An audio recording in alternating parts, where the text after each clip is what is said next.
Buenas, mi nombre es Luis Gama Ratón, soy geógrafo de la Universidad Católica del Perú y tengo una maestría en gestión ambiental urbana de la Universidad de Wageningen en Holanda. Tengo 20 años de experiencia en el tema de gestión de riesgos de desastres en América Latina y posteriormente en Asia y en países del Pacífico. Y actualmente estoy trabajando en el Centro Regional del PNUD en el área de reducción de riesgos y recuperación.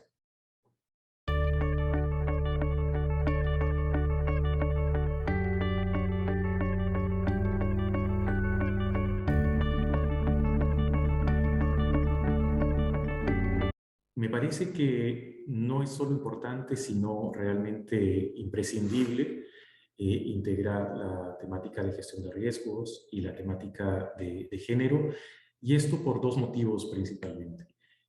Uno, partiendo por reconocer las diferencias en la configuración de condiciones de riesgo entre distintos sectores de la población, y dos, también por las capacidades diferenciadas de hombres y mujeres al interior de la sociedad.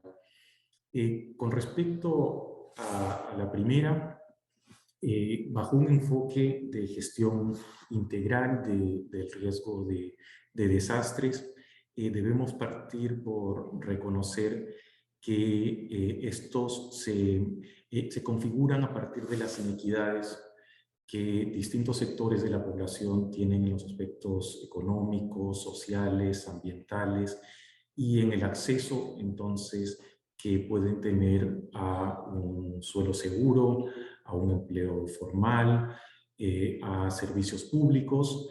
Y dentro de nuestra sociedad, pues el acceso a estos servicios se da de una manera diferenciada.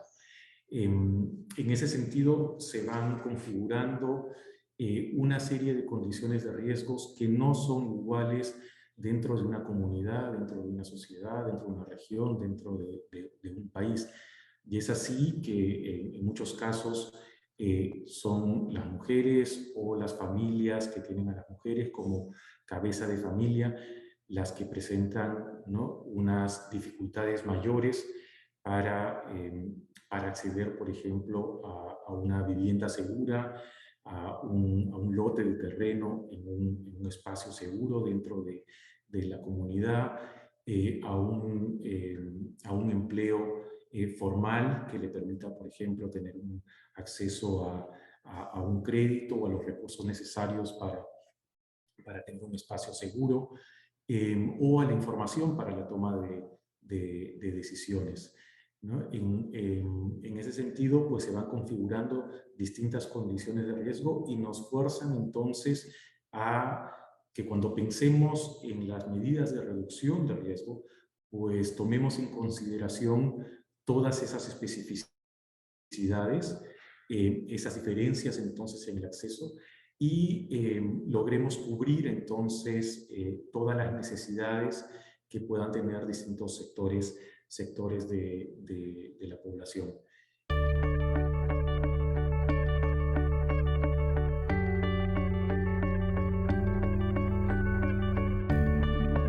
Desde el PNUD y desde el área de reducción de riesgo y recuperación, partimos por reconocer justamente esta configuración diferenciada de las condiciones de riesgo como las capacidades.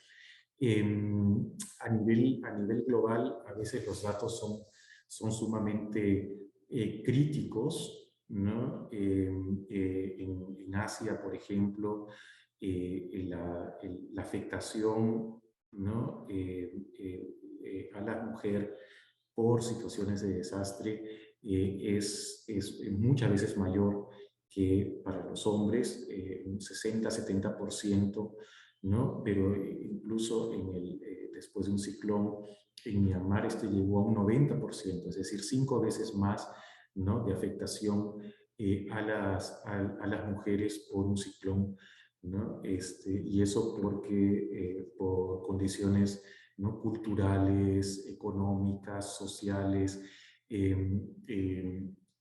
partir de las cuales pues, no acceden a la información para evacuar la vivienda y dirigirse a un centro de refugio, o porque pues, culturalmente deben mantenerse en casa o no salen de casa si es que no van acompañadas ¿no? del esposo, del jefe de familia. Entonces, sí hay una afectación mayor en muchos casos para la mujer por situaciones de desastre. En ese sentido, como PNUD, empezamos siempre como paso uno por una evaluación, ¿no? Una evaluación lo más desagregada posible, y desagregada por sexo, por edad, a fin de tener una lectura, ¿no? Bastante completa de la situación de riesgo, de las causas que pueden estar generando y cómo eso luego puede entonces afectar, ¿no? Las distintas fases luego de la gestión de riesgo, tanto en la reducción de riesgos como en la afectación en una situación de emergencia, como en el proceso de recuperación. Eso como paso uno. Como paso dos es clave luego utilizar esa información para tener estas estrategias diferenciadas que reconozcan entonces estas particularidades, estas inequidades, como comentábamos, ¿no? Inequidades en el acceso entonces a una serie de servicios, y cómo a través entonces de esas estrategias diferenciadas podemos hacer que esas desigualdades también se reduzcan. Como paso 3, también la revisión de las capacidades de las organizaciones de la sociedad civil, organizaciones de mujeres, de sus actividades productivas, ¿no? Del rol que juegan también en la comunidad, y cómo esta también se puede ver afectada por una situación de desastre. Y como paso 4, también en el monitoreo y evaluación, ¿no? Que nos exige entonces pues, ser flexible también un poco en la planificación, para ir midiendo de qué manera las estrategias que podamos estar desarrollando pueden estar incidiendo en que esas inequidades se reduzcan, pero a lo mejor también pues, algunas lecciones que se deban utilizar para corregirlas.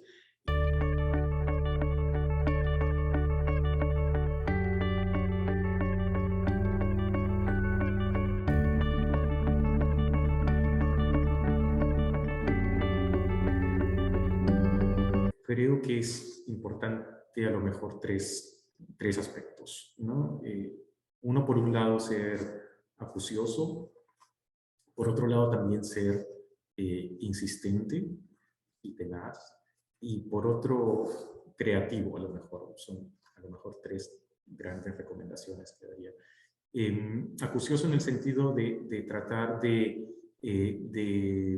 desagregar un poco el análisis, poder profundizar entonces en la identificación de estos procesos de configuración de riesgos, estos factores que pueden estar llevando a que algunos sectores de población puedan estar dentro de su proceso de desarrollo creando mayores condiciones de riesgo para ellos mismos como individuos, para su familia, para su comunidad. Por otro lado, como decía, ser también insistente entonces con las autoridades, insistente con tus socios, ¿no? En la puesta en marcha de las medidas de reducción de riesgos, y tratar de convencerlos de una manera permanente de que si no pensamos en una integralidad en la sociedad, con una integralidad y en el riesgo, ¿no? Ahora que se habla mucho del riesgo sistémico, es decir, de la integración de distintos factores en el proceso de configuración de riesgos, pues las medidas que podamos poner en marcha no van a dar resultado, ¿no? Si seguimos trabajando por departamentos estancos, por sectores diferenciados, eh, pues no vamos a lograr tener, ¿no? Pues una buena efectividad en las medidas que queramos generar, ¿no? Y por último, pues ser creativo también, porque en muchos casos tenemos que generar desde la base, ¿no? Generar, pues, en muchos casos conceptos, generar metodologías, que estas además se adapten, ¿no? Y se adecúen a las condiciones de cada territorio. Entonces, para todo eso hay que ser muy creativo, ¿no? Como se dice, digamos, en la gestión de riesgos, la vulnerabilidad no se da per se, es decir, uno no es vulnerable por sí mismo, sino es vulnerable porque hay una serie de condiciones que han hecho, ¿no? Que esa persona, que esa familia, que esa comunidad, pues esté en condiciones de vulnerabilidad.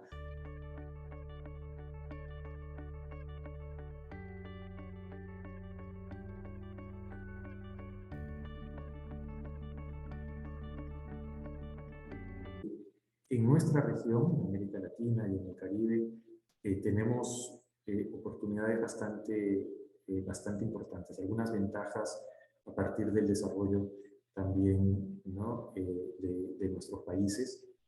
Y por un lado, los avances conceptuales y metodológicos, tanto en el tema de reducción de riesgos como en el tema de género, creo que nuestra región está un poco a la vanguardia en la temática de reducción de riesgos, bueno, que es la que yo conozco de una manera más profunda, y eso ha servido luego para los avances que se han podido luego desarrollar en otras regiones y en muchos casos ha ayudado a construir los acuerdos internacionales y esa es una, ¿no? Segunda gran oportunidad a lo mejor para nuestra región. En el tema de reducción de riesgos, pero también en los objetivos de desarrollo sostenible, en los acuerdos de gestión climática, el tema de género está incorporado, ¿no? Eh, y estos de alguna manera condicionan, ¿no? La intervención en cada una de estas temáticas. Luego llevarlo a la práctica, sabemos que requiere un esfuerzo adicional, pero como región creo que hemos avanzado bastante en eso, pero estos acuerdos, ¿no? El marco de Sendai para la reducción de riesgos, por ejemplo, pues nos puede servir como para anclarnos un poco y utilizar entonces esos compromisos que ya han sido firmados por los gobiernos, pero que en realidad ya son aceptados también por organizaciones de la sociedad civil, por el sector privado, ¿no? Como de alguna manera el camino, ¿no? Que debemos seguir.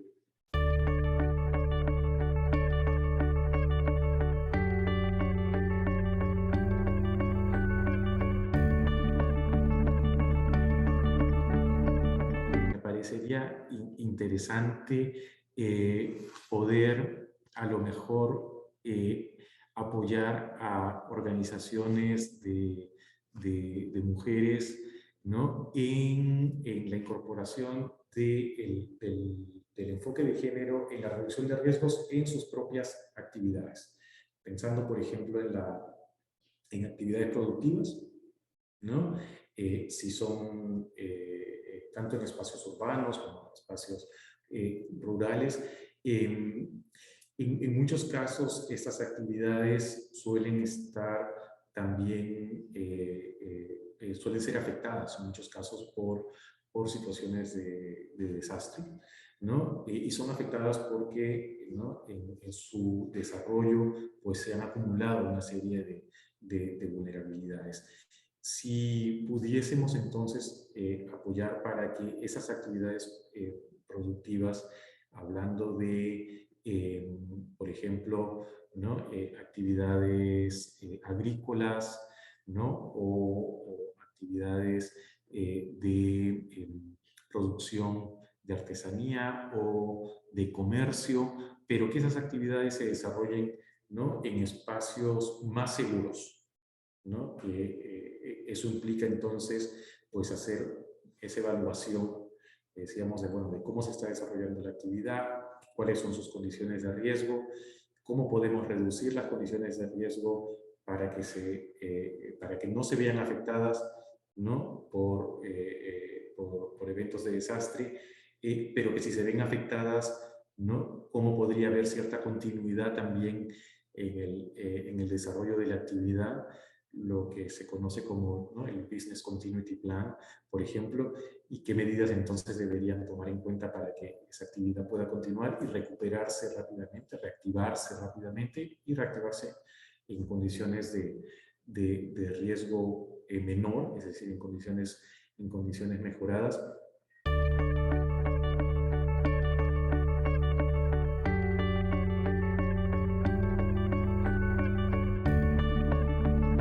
Los participantes del curso y sabiendo que pertenecen a distintas instituciones, les invito a pensar en su actividad propia, ¿no? En su día a día, en su cotidianidad, tanto en lo laboral, ¿no? Y profesional, como también, ¿no?